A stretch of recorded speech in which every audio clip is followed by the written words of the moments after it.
Hello everyone, welcome to the Beamable 0.16 package update video. Let's see what's new. We've completely rebuilt the microservice manager window, which you can get to by pushing the microservices button from the toolbox. Here, you'll see a card for each service that you have. You'll be able to view the logs, they're searchable, and you can filter by their log level, and you can also build and run them.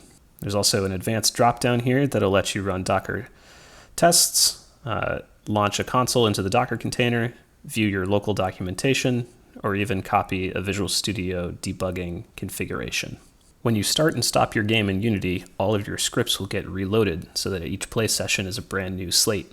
However, this can take some time, and Unity lets you disable this by going to your project settings. Under Editor, you can enter play mode options, but then leave these next two unchecked. Now, you can enter your game and stop your game very quickly. Leaderboards now support player cohorting. You can enable this by selecting the leaderboard content, and in the inspector, enable the cohort settings. Let's have one cohort where the ID, we'll call it NPE complete, which stands for new player experience, and you can have some number of stat requirements that will place a player in this cohort.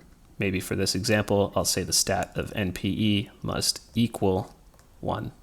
In the Content Manager, you might find that you have messy content with several additions, modified content, and even deleted content. When you download content, it'll only replace what you've modified, but it will never remove new content. There's an advanced option under the window, Beamable's utility. You can set reset content. This will ask for confirmation, and this will bring all of your content back to the server-side state. Now you can create your own content types in the Asset menu by right-clicking and saying Create, Beamable, Content Types, Content.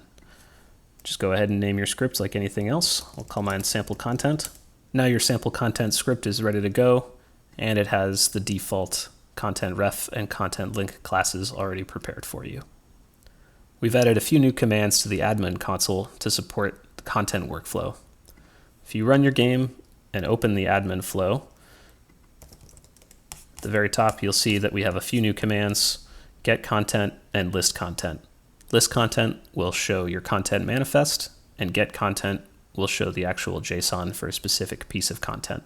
In Beamable 0.16, network requests are automatically compressed if they would have been over 1 kilobyte.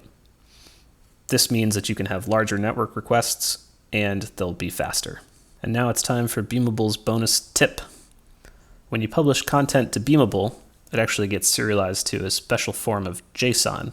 Sometimes you may want to know what that JSON is before you actually do the publication.